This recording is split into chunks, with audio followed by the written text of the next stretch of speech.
Hello નમસ્કાર કેમ છો બધા તો ગુજરાત की પાઠશાળા YouTube ચેનલમાં તમારું સ્વાગત છે તો આજે હું કાનાબાર શ્યામ તમારો દોસ્ત લઈ આવી રહ્યો છું ક્લાસ 12th નું મેથેમેટિક્સ નું એક બહુ જ ઇમ્પોર્ટન્ટ અને બેઝિક ચેપ્ટર મેટ્રિસીસ તો આજે આપણે મેટ્રિસીસ ના 15 MCQs સોલ્વ કરશું વિધિન 25 મિનિટ્સ તો ચાલો શરૂ કરીએ ક્લાસ 12th મેટ્રિસીસ MCQ.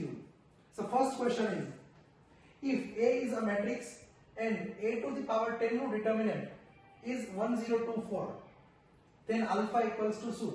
તો આપણને ખબર છે કે determinant A is equals to 3 હોય અને determinant A square આ હોય તો શું થાય 9. So determinant A की power 10 is 1024. તો determinant A की power 10 1024 લખી શકું તો determinant A શું થશે 1024 की power 1/10 which is equals to 2 કેમ કે 2 की power 10 1024 થાય તો determinant A છે 2 હવે આપણે આનો determinant કાઢીએ તો થશે determinant A equals to alpha square into minus of alpha એટલે કે minus alpha cube minus 5 into 5 25 equals to determinant A કેટલું છે 2 तो माइनस ऑफ अल्फा क्यूब कितना થઈ ગયું 27 तो अल्फा क्यूब कितना થઈ ગયું -27 तो अल्फा कितना થઈ ગયું -27 की पावर 1/3 तो अल्फा कितना થઈ ગયું माइनस ऑफ 3 એટલે કે આપણો option A. So simple MCQs આપણે આજે સોલ્વ કરવાના છે.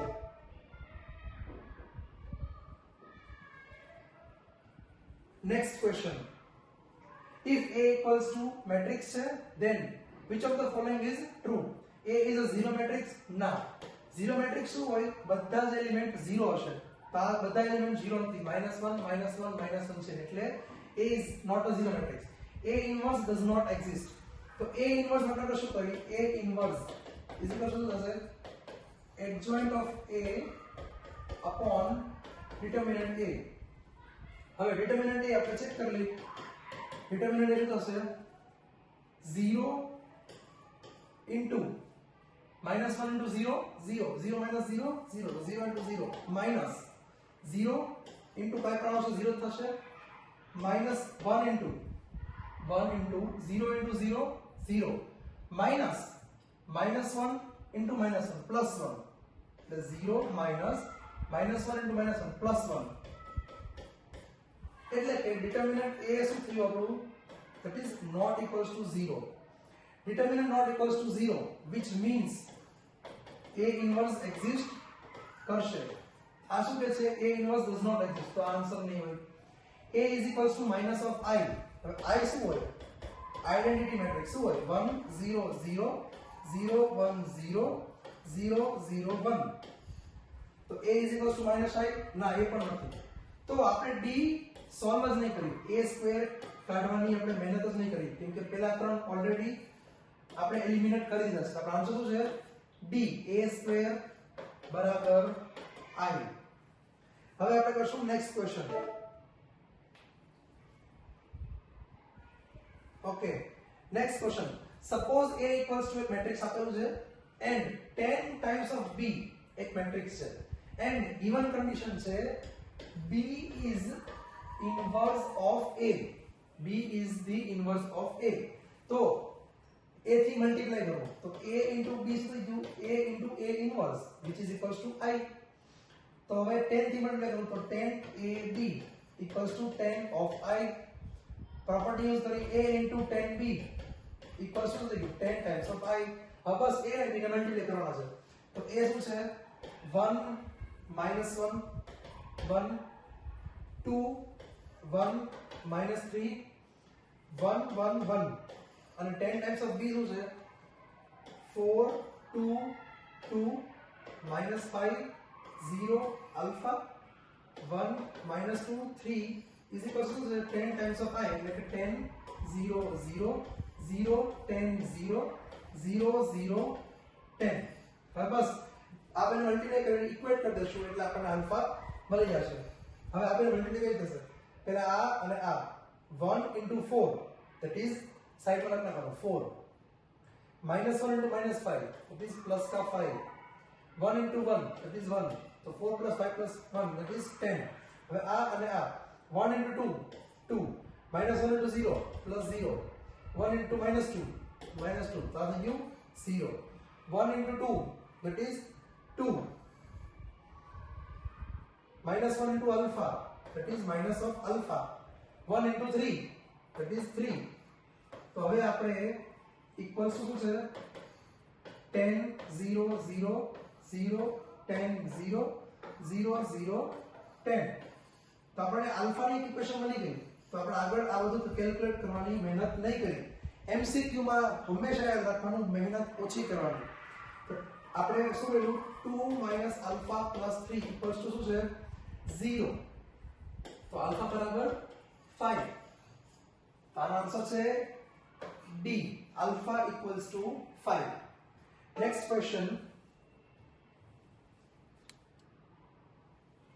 okay next question શું કહે છે a² - a plus I equals to 0 છે તો a ઇન્વર્સ ફાઇન્ડ કરવાનું છે તો પહેલા તો હું I લખીશ I શું થશે a minus a² હવે a ઇન્વર્સ થી મલ્ટીપ્લાય કરીશ તો આ I into a ઇન્વર્સ બરાબર a into a inverse minus a² into a inverse I into a inverse the a inverse a into a inverse that is I minus a² into a inverse that is a તો answer શું થઈ ગયો I minus a option number A એકદમ simple questions છે આપણે target રાખી કે 50 MCQs આવે તો 50 માંથી 50 માર્ક્સ આપણા હોય So, next question. If P एक matrix is a 3x3 matrix with 3x3 order है, P is adjoint of A and determinant A is equals to 4. Then alpha calculate करें.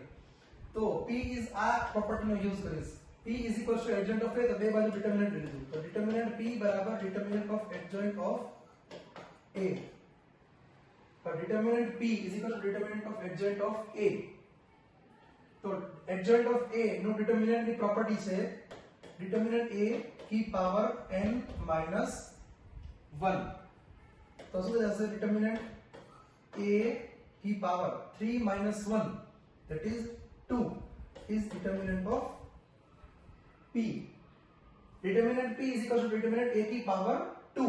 Determinant A ની value આપેલું છે 4. તો 4 નો square 16. તો determinant P આપણે આપેલું છે 16. તો determinant P કેલ્ક્યુલેટ કરી that is 1 into 3 4 is 12 minus 12 that is 0 minus alpha into आगे 1 into 4 4 minus 6 that is minus का 2 plus 3 into હવે આગે અને આગે શું હશે 1 into 4 4 minus 6 minus 2 is equal to શું છે 16 તો આ તો 0 છે minus plus minus plus 2 alpha minus 6 બરાબર 16 and 2 alpha equals to 16 plus 6 that is 22 તો alpha બરાબર 11 that is option number D આ સારો ક્વેશ્ચન હતો સ્ટાર માર્ક કરી લેજો which is also asked in JEE Main 2013 so I hope આ question સમજાઈ ગયો છે next question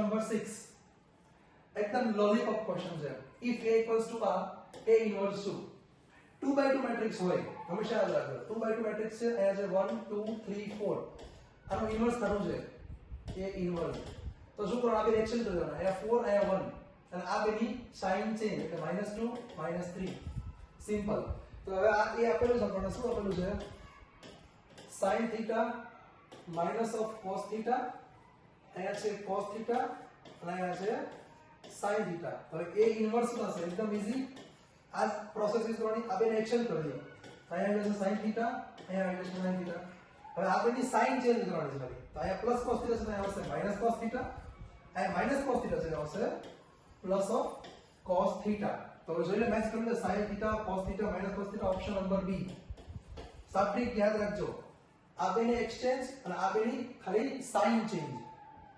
next question number 7. આ પણ સારો ક્વેશ્ચન છે જેમાં આપણું કોમ્પ્લેક્સ નંબરનું કોન્સેપ્ટ યુઝ થશે. ઇફ ઓમેગા, આ યાદ હશે ને, ઓમેગા કહેવાય. Okay, if omega is a non real cube root of 1, એટલે કે ઓમેગા ક્યુબ થશે 1, એન્ડ એ એક મેટ્રિક્સ આપેલું છે omega 0 0 omega, then calculate a to the power 37. તો સૌથી પહેલા આપણે કેલ્ક્યુલેટ કરી a સ્ક્વેર. તો a સ્ક્વેર શું થશે? Omega 0 0 omega into omega 0 0 omega. તો શું થશે? આ omega into omega, omega square plus 0 into 0 0, omega into 0 plus 0 into omega, that is 0, 0 into omega plus omega into 0, also 0, 0 into 0 0 plus omega into omega, omega square. હવે calculate કરશું આપણે a cube. તો a cube કેટલો થશે? a square into a, એટલે કે omega square 0 0 omega square into omega 0 0 omega. તો શું આવશે અહીંયા? Omega cube 0 0 omega cube. હવે ક્યુબ નોન ક્યુબ રૂટ છે એટલે કે ઓમેગા ક્યુબ 1 છે. તો આ શું થઈ ગયું? a ક્યુબ શું થઈ ગયું? i ના બરાબર થઈ ગયું 1 0 0 1, that is i. હવે પૂછ્યું છે શું? a to the power 37. આનો હું શું લખીશ? a की पावर 3 की पावर 12 into a, क्योंकि આ તો થઈ ગયું a की पावर 36 into a की पावर 1 a की पावर 37. તો 1 એટલે i ની પાવર 12 એ તો હંમેશા i જ રહેશે into a, i into a શું થશે? a. તો આપણો આન્સર છે a. a એટલે 0 નહીં, a એટલે કે a મેટ્રિક્સ. આન્સર છે a મેટ્રિક્સ. તો આન્સર છે આપણો c. આ ક્વેશ્ચનમાં મિસ્ટેક અહીંયા થશે, a આપણે આ ટીક કરી દે. ના, a મેટ્રિક્સ છે. તો આપણો આન્સર છે c. આ પણ સારો ક્વેશ્ચન છે, એક્ઝામમાં આવી શકે. આ ટાઈપનો ક્વેશ્ચન આવી શકે. એવું નહીં a की पावर 37 હતા, a की पावर 47 આવી જાય. Next question. For given matrix a આપેલું છે which satisfy the equation a into a transpose equals to 91, then the value of a comma b is. હવે a ટ્રાન્સપોઝ શું થશે? a ટ્રાન્સપોઝ શું થાય કે રો ને કોલમમાં અને કોલમ ને રો માં આપણે ચેન્જ કરી દઈએ. એટલે કે 1 2 2 2 1 -2 a 2 b. જેટલી પણ રો હતી એને મેં કોલમમાં લઈ લીધી, અને જેટલી પણ કોલમ હતી એને મેં રો માં નાખી દીધી. તો આઈ હોપ a ટ્રાન્સપોઝ કાઢતા આવડતું હશે. નકર આપણે રો ને કોલમ અને કોલમ ને રો માં ઇન્ટરચેન્જ કરી દેવાનું. હવે a into a ટ્રાન્સપોઝ, તો a into a ટ્રાન્સપોઝ શું થશે? લખવાય 1 2 2 1 2 2 2 1 -2 a 2 b into a transpose 1 2 a 2 1 2 2 -2 b. a into a transpose કેટલું થશે? 91 નહીં હોય, 9 times of i હોવું જોઈએ. 9 times of i હશે. Let's check. હવે આ બધું multiplication which is very important. 1 into 2, sorry, આ થોડું ઇરેઝ કરી દઈએ આપણે. 1 into 1, that is 1, plus 2 into 2 4, plus 2 into 2 4, 1 into 2 2, 2 into 1 2, 2 into -2 -4, 1 into a 2 into 2 4, 2 into b plus 2 times of b. હવે સેમ આને અને આને લઈ લીધું. હવે આને અને આને લેશું. 2 into 1 2 plus 1 into 2 2 minus 2 into 2 4. હવે 2 into 2 that is 4, 1 into 1 that is 1, minus 2 that is plus का 4. હવે 2 into a 2 times of a, 1 into 2 that is plus times 2, minus 2 into b that is minus 2b, which is equal to 9 times of i. એટલે કે 9 times of i શું થશે? 9 0 0 0 9 0 0 0 9. આ થવું જોઈએ.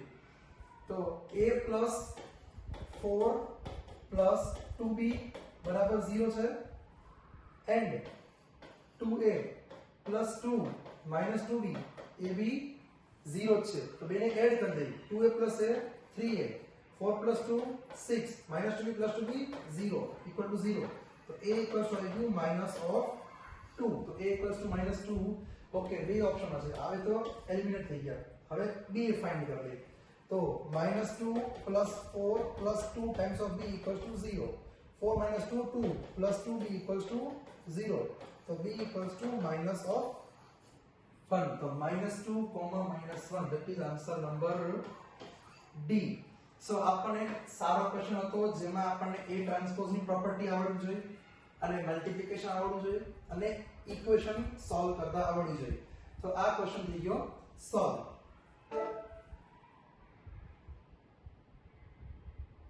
Next Question number 10. If A equals to a matrix છે and A inverse is equals to R. આ આજનો આપણો લાસ્ટ ક્વેશ્ચન છે આપણે 10 ક્વેશ્ચન્સ સોલ્વ કરશી લેન્ધી વિડિયોઝ નહીં બનાવી શોર્ટ વિડિયોઝ સિમ્પલ વિડિયોઝ અને ઇન્ફોર્મેટિવ વિડિયોઝ જેનાથી તમને ટાઈમ વેસ્ટ પણ ન થાય અને તમે 50 માં 50 પણ સ્કોર કરી શકો if A equals to matrix and A inverse equals to R આપેલું છે તો પહેલા તો A inverse કઈ રીતે કરીએ હમણાં શીખેલું 2 by 2 कैलकुलेट करो तो कैसे करी अब इंटरचेंज कर दे 1 1 साइन चेंज कर दे -2 અને 5 આ તો નીકળો એડજોઇન્ટ હવે ઇન્વર્સ શું હોય તો કે adjoint of a upon determinant a કરતા ભૂલતા નહીં 1 into 1 1 plus 2 into 5 એટલે કે 1 માઈનસ હશે 1 into 1 1 minus 2 into minus of 5 એટલે 1 plus 10 એટલે આવી ગયું 11 તો ડિટરમિનન્ટ a એટલું 11 તો a ઇન્વર્સ શું થઈ ગયું 1 by 11 minus 2 by 11 5 by 11 અને પાછું 1 by 11 ઓકે હવે શું કહે છે કે a inverse equals to minus m times of a okay a inverse આવી ગયું 1 by 11 minus 2 by 11 5 by 11 plus 1 by 11 is equals to m times of a so m into 1 m plus 2m minus 5m plus m plus n times of i તો ખબર છે n 0 0 n તો આપણે value calculate કરવાની છે m અને n ની તો એને એડ કરી દેશું તો થશે m plus n and there's 2 times of m and there's a minus 5 times of m and there's m plus m equal to શું છે 1 by 11 minus 2 by 11 5 by 11 1 by 11 તો શું થઈ ગયું minus 5 times of m equals to 5 by 11 5 5 cut m બરાબર કેટલું આવ્યું minus of 1 by 11 હવે m plus n ખબર છે કેટલું છે 1 by 11 तो n શું થશે 1 by 11 minus of m m value minus of m એટલે કે 1 by 11 minus 11 by 11 એટલે plus 1 by 11 થઈ જશે એટલે આવશે 2 by 11 તો 1 by minus 1 by 11 comma 2 by 11 minus 1 by 11 comma 2 by 11 that is option number A so I hope તમને આ બધા જ ક્વેશ્ચન્સ એકદમ પ્રોપર રીતે સમજાણા હશે અને આ બધા ક્વેશ્ચન્સ જે છે એકદમ સિમ્પલ હતા અને મેટ્રિક્સ થી એકદમ સિમ્પલ ક્વેશ્ચન્સ જ આવે છે સો આઈ હોપ કે આજનો વિડિયો લેક્ચર તમને ગમ્યો હશે જો વિડિયો તમને ગમ્યો હોય તો વિડિયોને લાઈક કરી દો ચેનલ પર નવા ચેનલને સબસ્ક્રાઇબ કરી દો કેમ કે આગળ આપણે જેટલા પણ ચેપ્ટર્સ છે એના ઇમ્પોર્ટન્ટ MCQs જે પ્રીવિયસ યર્સમાં આવે છે એ જ આપણે ડિસ્કસ કરીશું સો આજના વિડિયોને આપણે અહીંયા એન્ડ કરશું થેન્ક યુ मिलते हैं नेक्स्ट वीडियो में to change your